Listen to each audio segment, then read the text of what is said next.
할렐루야, 주님이 허락하신 멋진 10월입니다. 요즘은 밖에 나가면 바깥 풍경이 가을 하는 것 같습니다. 지난 6월에 깜짝 이벤트로 빗소금 사진전을 했던 기억이 있죠. 매우 수준 높은 작품들이 출품되어서 그때 참 놀랐었는데요. 그래서 오늘 또 한번 깜짝 이벤트를 진행하려고 합니다. 우리 빗소금 성도님들이 각자 계신 곳에서 찍은 풍경 사진을 저에게 카톡으로 보내주시면 포토제닉 선정하도록 하겠습니다. 이번에 주제는 가을입니다. 이번에는 3일간의 기간을 드리겠습니다. 10월 10일 목요일 저녁 5시까지 저에게 보내주시면 되겠습니다. 선정된 분에게는 음료 기프티콘을 선물로 보내드리겠습니다. 많은 참여 바랍니다.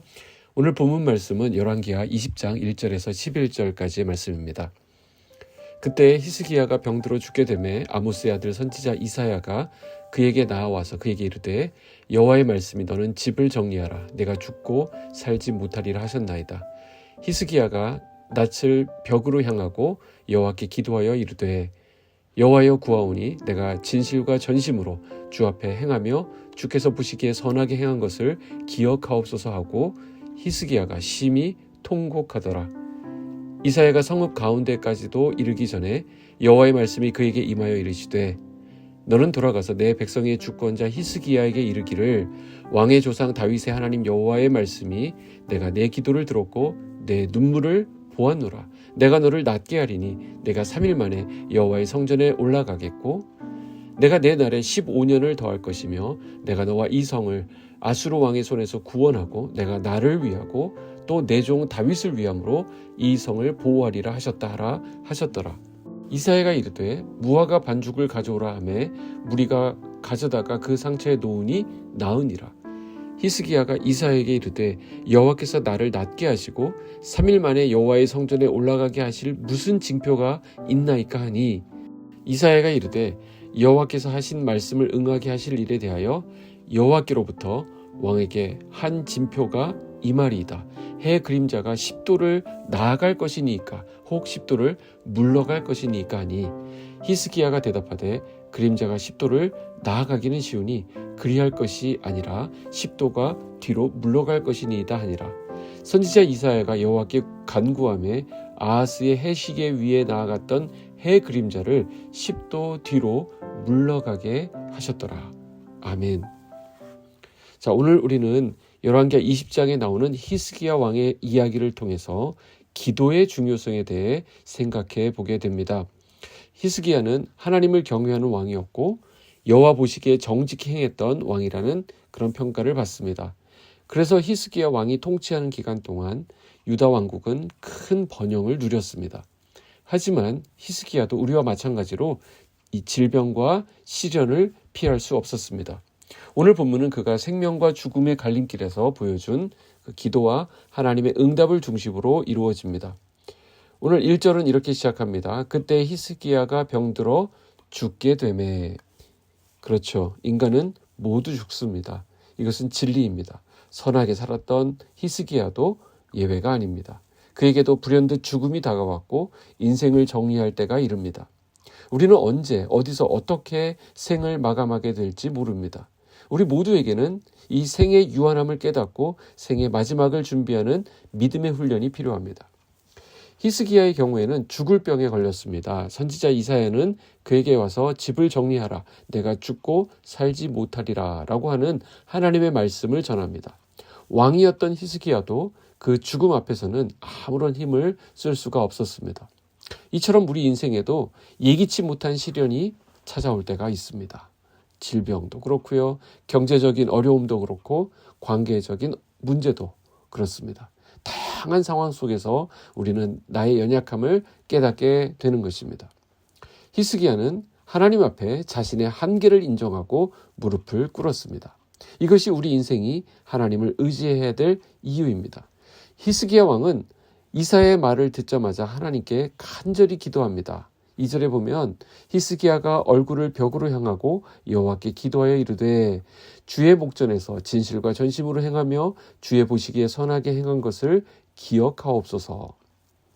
히스기야는 하나님 앞에서 자신의 삶을 돌아보고 눈물로 기도하며 자신의 생명을 연장해 달라고 간구합니다.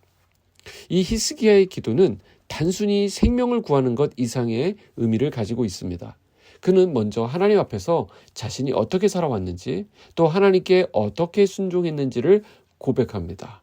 이런 얘기를 한다는 것은 히스기야가 그만큼 지금 절박하다는 것이죠. 히스기야의 기도에 대해서 하나님은 즉각적으로 응답하십니다.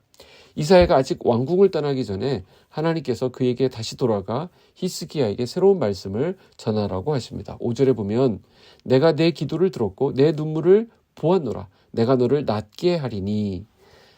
하나님은 그래서 히스기야의 생명을 15년이나 더 연장하시고 아울러 그의 나라를 아수르의 위협에서 구원하시겠다라고 약속하십니다. 여기서 이제 7절을 보면 이사야는 무화과 반죽을 가져다가 히스기야의 상처에 놓습니다.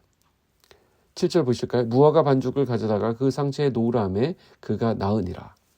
자, 무화과 반죽을 상처에 놓는다는 것은 당시 사람들이 치료를 위해 사용했던 일종의 의료 행위입니다. 자, 무엇을 말하는 것일까요? 이사야가 히스기야의 치료를 위해서 무화과 반죽을 상처에 올려둔 것은 하나님의 치유하심이 이 의술을 통해서도 이루어질 수 있다는 것을 시사하고 있습니다. 자, 우리 가운데 보면은 병원 가는 것을 무척이나 싫어하시는 분들이 있습니다. 주변에 보면 좀 계십니다. 그리고 또 그냥 기도해서 낫겠다라고 고집을 피우시는 분들도 있습니다. 자, 오늘 이 말씀을 통해서 잘 한번 정리했으면 좋겠습니다. 의료수단을 이용하는 것은 믿음이 없는 행위가 아닙니다. 우리는 병원도 가야 되고요. 약도 드셔야 합니다. 그러나 그때도 최종적으로 낫게 하시는 분은 물론 하나님이시죠. 이 하나님을 신뢰해야 합니다. 근데 중요한 것은 이거예요. 병원 역시도 하나님이 일하시는 방법 중에 하나라는 것입니다. 하나님의 치료는 의술을 뛰어넘는 초자연적인 역사일 때도 있지만 때로는 사람의 손길을 통해서 역사하기도 하십니다. 그래서 병원도 가시고 기도도 하셔야 되는 것이죠. 평범하고 상식적인 방법도 하나님께서 일하시는 방법입니다. 또한 이 장면은 기도의 응답이 얼마나 빠르고 확실할 수 있는지를 보여줍니다. 하나님께서는 우리의 기도를 듣고 계시고 우리의 눈물을 보고 계십니다. 그분은 우리가 필요로 할 때 결코 외면하지 않으시는 분이라는 것이죠. 히스기야에게 임한 하나님의 은혜는 우리에게도 오늘도 동일하게 임할 수 있습니다. 우리는 어떤 상황 속에서도 낙담하지 말고 기도로 하나님께 나아가야 하는 것입니다. 히스기야는 하나님의 움직임을 더 명확히 보기를 원했습니다. 그래서 그는 이사야 선지자에게 자신이 낳고 3일 만에 여호와의 성전에 올라가게 하실 그 징표가 무엇이 있는지를 묻고 있습니다. 이사야는 그 징표를 아하스의 해시계로 삼았습니다. 그리고 히스기야에게 해 그림자가 10도를 나아가게 할 것인지 아니면 뒤로 물러가게 할 것인지를 선택하라고 말합니다. 명확한 징표가 필요했던 히스기야는 그림자를 10도 물러나게 하기가 더 어렵겠다라고 판단하였고 이사야에게 이 그림자가 10도 물러가는 징표를 구했습니다. 왜 이미 나음을 얻은 히스기야가 다시금 나음의 징표를 구하는 것일까요? 또 해 그림자가 뒤로 움직인다라는 것은 무슨 일이겠습니까? 이게 굉장히 특이한 장면인데요. 상식적으로 접근하면 이해할 수 없는 부분입니다. 하지만 이것은 기도의 능력이 얼마나 대단한 것인지, 또 이 기도의 세계가 얼마나 신비한 것인지를 보여주는 말씀입니다. 기도는 우리의 상식으로는 이해할 수 없는 창조주 하나님의 능력입니다. 우리가 기도할 때 하나님께서는 초자연적으로 개입하셔서 우리의 상황을 바꾸어 주신다라는 것입니다. 해시계가 10도 앞으로 나가게 하거나 또 뒤로 물러가게 할 수 있는 이 영적인 일들로 가득 차 있는 세계가 바로 기도의 세계입니다. 기도의 힘은 진실로 대단합니다. 왜냐하면 우리의 기도를 듣고 계신 하나님께서는 온 우주 만물을 통치하고 계신 전능하신 분이시기 때문입니다. 여러분, 어려움은 갑자기 찾아옵니다. 그것도 아주 빠르고 급작스럽게 우리의 인생을 올가맵니다. 그때 우리는 그 상황 가운데서 무능함을 느끼게 되죠. 하지만 우리가 기도의 창문을 열고 영적인 눈을 들어 하나님을 바라보아야 합니다. 그분은 짙게 깔린 어두운 그림자를 옮기실 수 있는 만물의 주관자가 되시기 때문입니다. 우리의 문제는 전능하신 하나님의 도우심으로 뒤로 물러가게 될 것입니다. 오늘 이 본문을 통해 우리는 히스기야의 삶 속에서 드러난 기도의 능력과 하나님의 응답을 확인했습니다. 히스기야는 죽음 앞에서 절박한 심정으로 하나님께 기도했고 하나님은 그의 기도를 들으시고 그의 생명을 연장해 주셨습니다. 우리도 우리 인생의 여러 어려움 속에서 기도의 자리로 나아가야 합니다. 우리의 눈물을 보시는 하나님, 우리의 간구를 들으시는 하나님께서 반드시 응답하실 것입니다. 히스기야의 기도처럼 간절하고 진실한 마음으로 하나님께 나아가면 그분은 우리에게 놀라운 은혜와 응답을 허락하실 것입니다. 우리의 삶 속에서 우리가 직면한 현실의 문제는 때로는 크고 해결하기 어려워 보일 수 있습니다. 그러나 기도는 그런 현실의 문제를 넘어설 수 있는 능력을 줍니다. 기도의 능력은 우리의 한계를 뛰어넘어 하나님의 초자연적인 역사를 경험하게 해 주십니다. 하나님은 우리의 삶을 주관하시고 우리의 문제를 해결해 주실 수 있는 전능하신 분이십니다.